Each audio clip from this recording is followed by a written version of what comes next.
Hello everyone, welcome to Akiran's mom steps. Corona second wave start అయింది. ఇలాంటి టైంలో బయటకు వెళ్ళి పనిచేసే వాళ్ళు చాలా జాగ్రత్తగా ఉండాలి. నోటికి మాస్క్, శానిటైజర్ని తప్పకుండా వాడాలి. ఇవి అన్నీ ఎంత వాడినా మన శరీరంలో సొంతంగా రోగనిరోధక శక్తి ఉంటే ఎలాంటి వ్యాధులు వచ్చినా మనకు తట్టుకునే శక్తి ఉంటుంది. సో ఈరోజు మనం శరీరంలో రోగనిరోధక శక్తిని పెంచే కషాయాన్ని ఎలా తయారు చేసుకోవాలో చూద్దాం. ఒకవేళ మీకు ఆల్రెడీ కోల్డ్, కాఫ్, గొంతుమంట, జ్వరం వంటివి ఉన్నా లేదా కరోనా వంటివి ఉన్నా కూడా ఈ కషాయం తాగడం వల్ల జలుబు, దగ్గు, గొంతుమంట, జ్వరం వెంటనే తగ్గుతుంది. ఒకవేళ కరోనా అయితే ఈ కషాయాన్ని డైలీ మార్నింగ్, ఈవినింగ్ తీసుకోవడం వల్ల 3-4 రోజులలో తగ్గిపోతుంది. కరోనా లేనివారు కూడా ఈ పాండమిక్ సిచ్యువేషన్లో ఈ కషాయాన్ని తాగటం వల్ల రోగనిరోధక శక్తి పెరుగుతుంది. ఇప్పుడు ఈ కషాయాన్ని తయారు చేసుకోవడానికి ఎలాంటి ఇంగ్రీడియంట్స్ వాడాలో చూద్దాం. ఈ కషాయాన్ని తయారు చేసుకోవడానికి నేను 1 టేబుల్ స్పూన్ దాల్చిన చెక్కను తీసుకున్నాను. అలాగే లవంగాలు కూడా 1 టేబుల్ స్పూన్ తీసుకున్నాను. ఇక్కడ మిరియాలను నేను దంచి తీసుకోలేదు. దంచి తీసుకుంటే ఇంకా ఎక్కువ ఘాటు ఉంటుంది. సో మీకు ఎక్కువ ఘాటు కావాలంటే మీరు దంచి తీసుకోవచ్చు. అలాగే జీలకర్ర 1 టీ స్పూన్, వాము కూడా 1 టీ స్పూన్ తీసుకోవాలి. ఇక్కడ నేను ఫ్రెష్ అల్లం తీసుకున్నాను, అది కూడా 1 టేబుల్ స్పూన్.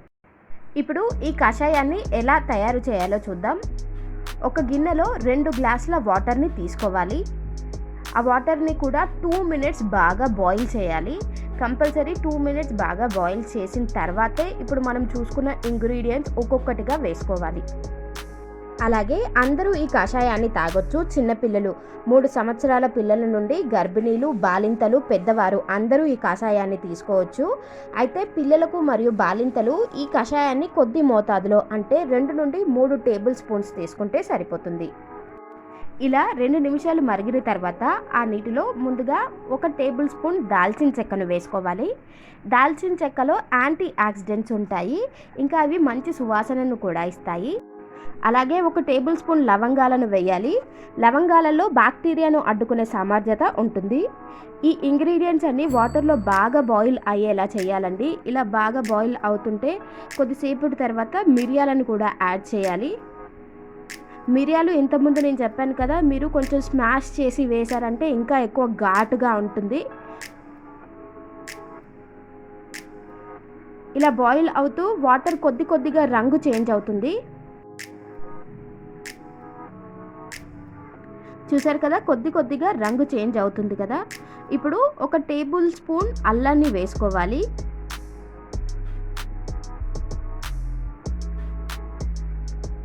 ఇవన్నీ ఇంగ్రీడియంట్స్ బాగా మరిగినప్పుడే ఆ ఇంగ్రీడియంట్స్లో ఉండే ఔషధాలన్నీ వాటర్లోకి వెళ్తాయి.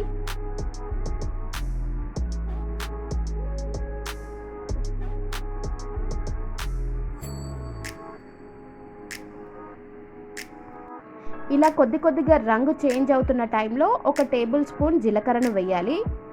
జీలకర్రలో చాలా మంచి ఔషధ గుణాలు ఉంటాయండి. జీలకర్ర వేసిన తర్వాత కూడా 1 మినిట్ వరకు బాయిల్ చేయాలి వాటర్ని.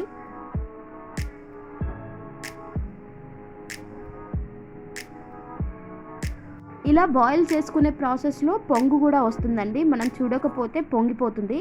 సో మీరు గరిటెతో అప్పుడప్పుడు కలయబెట్టుకోవాలి. ఇలా బాగా మరుగుతున్న నీటిలో 1 టేబుల్ స్పూన్ వామును వేసుకోవాలి. వాము కూడా గొంతు నొప్పికి చాలా బాగా పనిచేస్తుంది. మీకు దొరికితే వాము ఆకును తింటే అది జీర్ణశక్తికి, అలాగే గొంతు నొప్పికి, ఇంకా దగ్గు, జలుబు ఎలాంటి ప్రాబ్లమ్స్ ఉన్నా కూడా చాలా బాగా రిలీఫ్ని ఇస్తుంది వాము ఆకు కూడా. సో ఇలా బాగా మరగనివ్వాలి. అన్ని ఇంగ్రీడియంట్స్ వేసిన తర్వాత కూడా అట్లీస్ట్ 2 మినిట్స్ వరకు మీరు ఈ కషాయాన్ని మరగనివ్వాలి. అలా మరగనిస్తేనే దాంట్లో ఉన్న ఔషధ గుణాలన్నీ వాటర్లోకి వస్తాయి. చూడండి కలర్ ఎంత బాగా చేంజ్ అయిందో. ఇందులో 1 టేబుల్ స్పూన్ పసుపును కూడా వేసుకోవచ్చు, లేదంటే స్కిప్ చేయొచ్చు. అలాగే మీకు నచ్చితే 1 టేబుల్ స్పూన్ బెల్లాన్ని వేసుకోండి.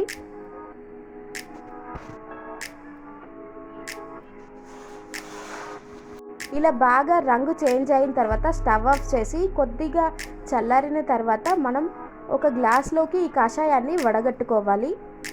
ఈ కషాయం మీకు జలుబు దగ్గు ఉన్నప్పుడు మార్నింగ్ అండ్ ఈవినింగ్ తీసుకుంటే మీకు మంచి ఉపశమనం లభిస్తుంది. లేదంటే ఎవ్రీ మార్నింగ్ ఒక కప్పు తీసుకుంటే మీ ఇమ్యూనిటీ బూస్ట్ అవుతుంది. ఈ వీడియో కనుక మీకు నచ్చినట్లయితే లైక్ చేయండి, షేర్ చేయండి.